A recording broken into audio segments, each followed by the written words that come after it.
আসসালামু আলাইকুম ওয়া রাহমাতুল্লাহি ওয়া বারাকাতুহু। সম্মানিত হাজিরিন, আপনারা কেমন আছেন? আশা করছি অনেক ভালো আছেন, সুস্থ আছেন।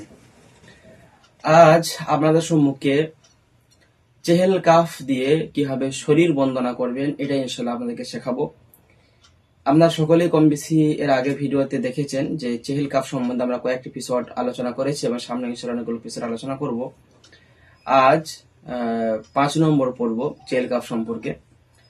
তো এই চেহেল কাফ মুদাব্বিরদের মারাত্মক একটি হাতিয়ার।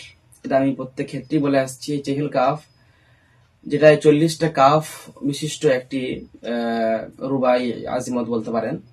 এই চেহেল কাফ দিয়ে অনেক রকমের অনেক ভাবের আমল করা যায়, আমিল হয়। যদি কেউ মনে করে এই একটা আমল দিয়ে সে সব কাজ করবে, ইনশাআল্লাহ সে পারবে।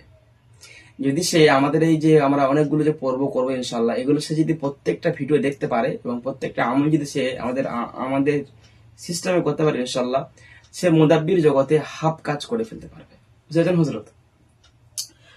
তো এইসব আমল আমাদের কোর্সের বড় বড় আমাদের মধ্যে আমল যেগুলো আমরা বাহ্যিক ভাবে শেখাই না, ভাবলাম যে ভিউয়ার্সদের জন্য যারা ভর্তি হতে পারছে না আমাদের কোর্সে, তদবির শিক্ষা কোর্স, তারা ভর্তি হবে। কেননা হযরত, একটা শিক্ষক ছাড়া এই জগতে একদম অচল। এই জগৎটাকে চালানো শিক্ষক ছাড়া একদম অচল। যেমন আপনার পিতা মাতা ছাড়া, বাবা মা ছাড়া সন্তান হওয়া পসিবল না, সন্তান হতে পারে না। সেই ক্ষেত্রে এই মুদাব্বির জগৎটা শিক্ষক ছাড়া, ওস্তাদ ছাড়া একদমই অন্ধকার, অচল। যদি কেউ ইচ্ছা করে করতে চায় তাহলে ধ্বংস হয়ে যাবে। যাক, সমান্ত হযরত, আজকে এই বিষয়টা আমরা বলতে চাইছি যে এই চেহেল কাফ দিয়ে শরীর কিভাবে বন্দনা করবেন। এটা খুবই সিম্পল, সেরকম আমরা সমস্যা হবে না। শরীর বন্দনার জন্য আপনি যদি এমনি সাধারণ মানুষ হন, আম মানুষ হন, সবাই এটা করতে পারবেন।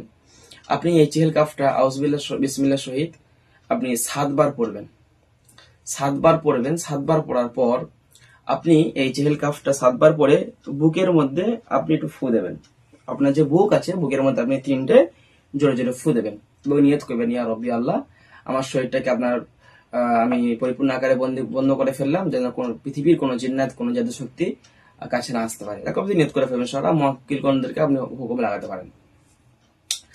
এবং আরেকটি সিস্টেম আছে চেহেল কাফে তদবির দিয়ে এবং খুব কঠোরভাবে শরীর বন্দনা করা যায়। সেটা করার পর পৃথিবীর কোনো জাদু, পৃথিবীর কোনো জিন্নাত তাকে আর ক্ষতি করতে পারে না। এটা শরীর বন্দনা। আর সেটা হচ্ছে কি রক্ষা কবচের মতো কাজ করবে। সেটা কোন দিক থেকে সেটা অ্যাকচুয়ালি হেফাজত, ইনশাআল্লাহ সেটা হেফাজতের কাজ করবে।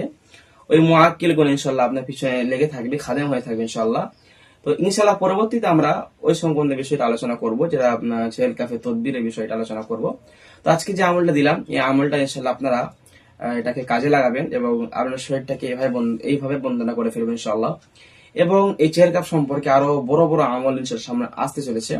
ওইগুলো ইনশাআল্লাহ আপনারা সবাই খেয়াল রাখবেন, ফলো করবেন এবং যারা আমাদের চ্যানেলে নতুন সদস্য আছেন, আমাদের চ্যানেলটি সাবস্ক্রাইব করে আপনি সাথে থাকুন। ভালো লাগলে ভিডিওটি একটি কমেন্ট অবশ্যই করবেন। আর যারা আমাদের তদবির শিক্ষা কোর্সে ভর্তি হতে চান, নিজেকে দক্ষ মুদাব্বির তৈরি করতে চান, তারা অবশ্যই আমাদের কাছে ভর্তি হয়ে এবং পৃথিবীর সমস্ত এই আমালিয়া তদবির জগতের বিষয় ইনশাআল্লাহ আপনারা শিখতে পারবেন। আশা করছি সবাই ভালো থাকুন, সুস্থ থাকুন। আসসালামু আলাইকুম ওয়া রাহমাতুল্লাহি ওয়া বারাকাতুহু।